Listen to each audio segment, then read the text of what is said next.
and welcome back to another episode of Coffee Diaries, the series where we talk about all things blogging and photography.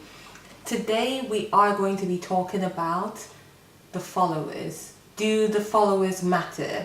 I felt like this topic on following, especially on social media platform, definitely deserved an episode of its own, which is why I'm here to talk about my opinion regarding the subject matter today.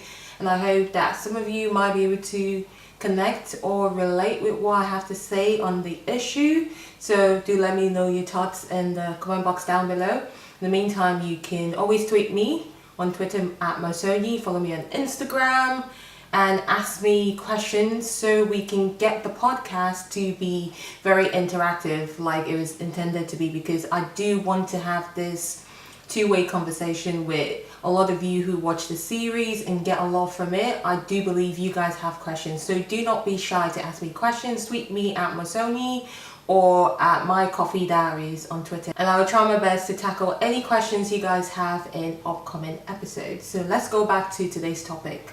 Do the followers matter? Yes, they do, but not in the way that many people think that they do. When people talk about followers, all they see is big numbers. Yes, having a big following can help your career as a blogger or a content creator. That would eventually drive sales and see you grow potentially in terms of revenue. But I would say there is more to it than the number of followers that you have. And this is what I want to talk about today. I strongly believe that followers will get you only as far.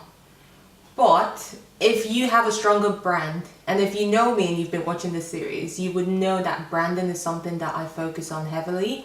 If you have a stronger brand, it will also take you as far as someone else who has way more followers than you. A good example is a lady that I ran into last year on the streets of Manchester. I was actually doing a photo shoot with Craig in the Northern Quarter. I guess if you live in Manchester, you probably know where that is. And she stopped and she was like, "Are you a blogger?" And I was like, "Yes." She said she figured because she was also a content creator, so she could tell that we were trying to create content for probably Instagram or blog.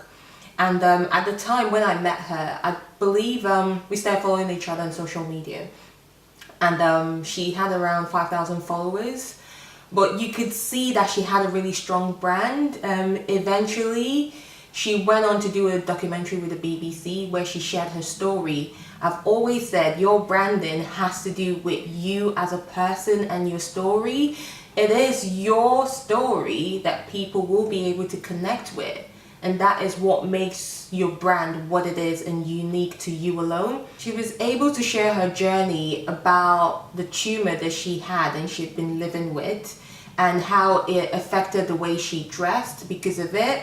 She doesn't tend to wear very feminine outfits. She dresses in menswear so as to conceal her tumor. If you go and look at her Instagram, her name is Vogue_Wonders, by the way. You would see that she hasn't even still grown as much following the documentary, but her brand is so strong that she's been booked by huge magazine outlets like Vogue. She's gone and spoken with like other women who say have 200,000 followers, but also have a strong brand, and she has been classed with these people and she's been able to get her message out there, even though she still doesn't have 10,000 followers as we speak right now. But she is doing very well, and that's why the numbers in terms of following does not necessarily reflect the success of someone. Her brand speaks for itself. Because of it, she's come about the same opportunities that would have been offered to someone who has way more following than she does. So I would say focus heavily on your brand. I cannot stress this enough. What you've also got to remember is that without having a strong brand, even when people recommend you or give you so-called shout outs on YouTube or platforms like Instagram, you won't grow, because when people come to your page, they don't know what your story is, let alone being able to connect with what it is that you're putting out there. They are going to really struggle to stick around with you because they don't know what your message is. And part of defining your brand is having a solid message, something that when people hear your name, they can connect you with, because that is your story, the core of who you are and why you started to do what you do to begin with. You know, it really pains me when I come across content creators who say, you know, there's no point in creating content because nobody sees it anyway. I do get it, don't get me wrong, because a lot of people have been affected by the algorithm that has plagued social media. But in my opinion, that is just an excuse to deflect. If anything, it pretty much exposes that you don't have an underlying reason why you decided to set out to create content in the way that you do. You're now transferring the responsibility onto potential followers. You're saying people are not going to see your post. You know, there are thousands, if not millions, of bloggers and content creators out there. What makes you so special that everyone needs to see your post? So I think people need to shift their thinking and change the way they view things. You're not creating content for potential people. You're creating content because this is something that you love to do. The followers and the viewers are just an added bonus. Concentrate on the people who are already around, who have decided to commit to you and your work, who want to see what you have to offer, rather than focusing on potential followers, which is definitely an unknown variable in this climate of algorithms, which nobody can completely understand. So I would say concentrate on the people who are already there. How do you do this? Continue to show up consistently and create content and share your work regardless of whether or not 10,000 people view it or 500 people view it. What is most important is building a relationship within your existing community. Connect with the people who already follow you. There's something that I heard of not too long ago called the rule of 1,000 loyal customers. How you can actually make 100 grand in a year just by having 1,000 loyal people who believe in your work and are willing to spend £100 on you, who are willing to spend on you as a brand. So if you're able to connect with the number of followers you have, it doesn't matter how little they are, you just need a small portion of them to believe in you to the extent that you're willing to invest in what it is that you do. And that is the way that you would succeed in your work and not worrying about numbers that don't eventually add up on the back end of things. So this is what tends to happen. People are chasing the bigger numbers, but they lose sight of who they are. And then when the people who they're chasing come around, they're like, oh, but who are you? Oh, I don't know anything about you. I can't connect with you. I can't relate with you. And then you're gone and everyone's complaining about not having enough followers. And I think we shouldn't be placing as much emphasis on that. Also, building relationship within the community means creating and establishing genuine relationships between other content creators. I've seen a lot of people chase bigger bloggers because they think those bigger bloggers will give them followers. It doesn't work that way, because those bigger bloggers have a following because people follow them because they connect with them.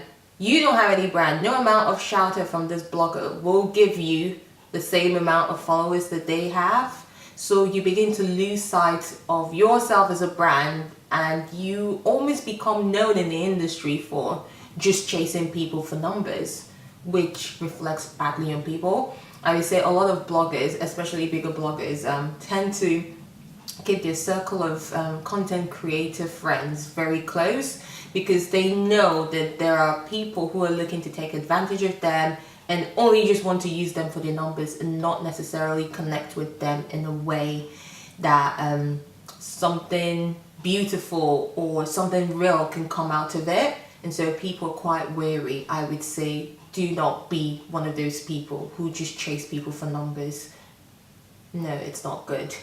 And also, I would say in building these relationships within your community, this is how you also succeed.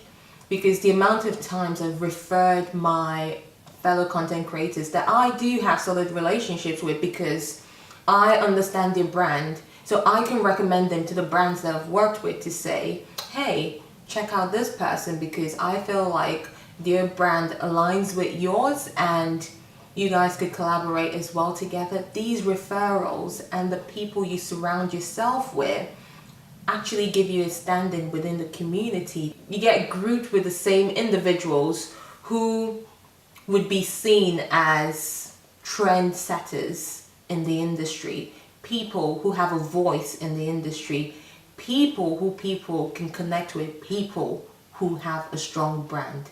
Vogue Wonders is being classed with people who have 300,000 followers, 1,000,000 followers, and she has less than 10,000 followers.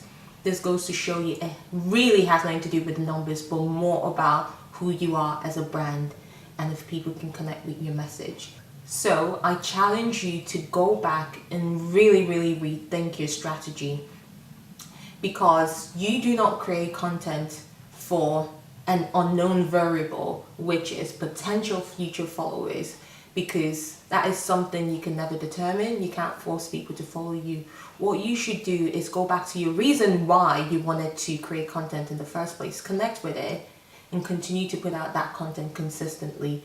Eventually, people who can resonate with your work will come along, and those will be the people who will stick around and will invest in what it is that you do, because your work speaks to them. So that is the message that I want to get out today. Do not lose hope. It's not about the numbers. It's never really been 100% about the numbers. Yes, if you have big numbers, you might succeed. But if you also have smaller numbers, you will also succeed.